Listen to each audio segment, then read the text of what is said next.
Meanwhile, earlier on the Hill today, Treasury Secretary Hank Paulson defended the bailout bill and reaffirmed that despite many criticisms. Well, is it all working? Let's take a look.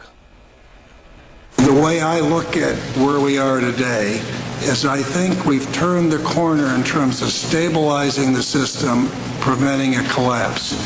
I think there's a lot of work that still needs to be done in terms of recovery of the financial system, getting it working again, getting it credit flowing again. I think this is going to be key to getting the economy going. Now, not everyone in Congress agrees with Paulson. Oklahoma Senator James Inhofe has been very outspoken on this matter. He's asking Congress to freeze the bailout bill, saying that the current approach is veering too far away from what was originally approved. Oklahoma Senator James Inhofe, he joins us now. Senator, thanks for being with us. First, let's start with what's happening in Alaska tonight, and that is that we're now reporting that Ted Stevens has lost that seat. We got a 215-point lead for Norm Coleman, but what seems like a lot of shenanigans going on in Minnesota right now, which means the Saxby-Chambliss runoff on December 2nd is going to be very key so the Democrats don't get the magic number of 60 in terms of a filibuster-proof Senate. Your thoughts? Well, first of all, it's not that magic on that number, because we have some, some Republicans that would go along with the Democrats on some issues. Unfortunately, one thing about the Republicans, Democrats are disciplined, Republicans aren't. So it's going to be a problem. I'm sorry about Ted. You know, he had a lot of friends, and he's kind of been there for a long time. But we kind of expected that. But I anticipate, I really do, that Norm Coleman will win this thing in Minnesota, and that Saxby-Chambliss will. And that's not going to really make that much of a change in the outcome. I mean, we're back in a situation now where the Democrats have it all. So we'll have to wait it out for 2 years. You know, and I have my own suspicions here, and I know that that they were able to work out an agreement with Senator Joe Lieberman. There was talk immediately after the election that there would be some punitive action against him and that they would remove him from his chairmanship.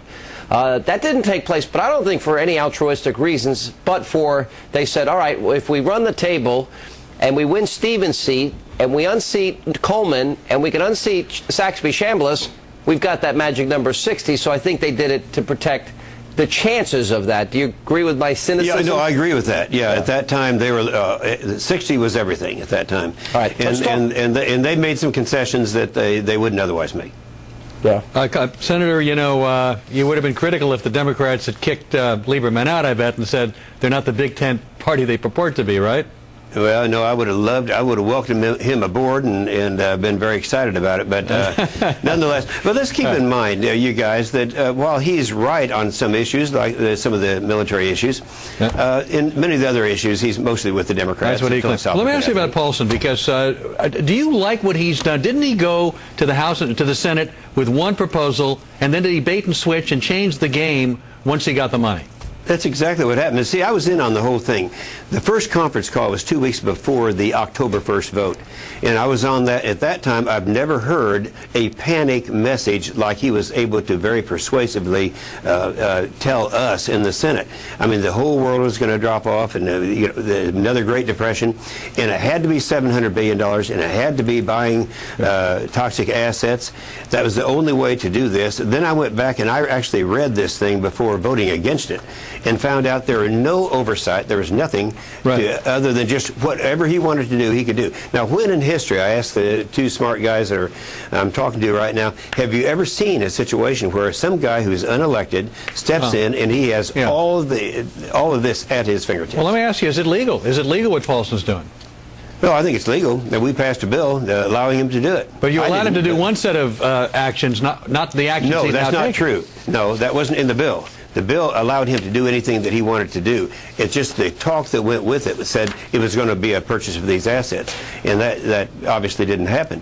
Now, you know, what really bothers me, a lot of people talk about these big numbers and don't realize how big this is.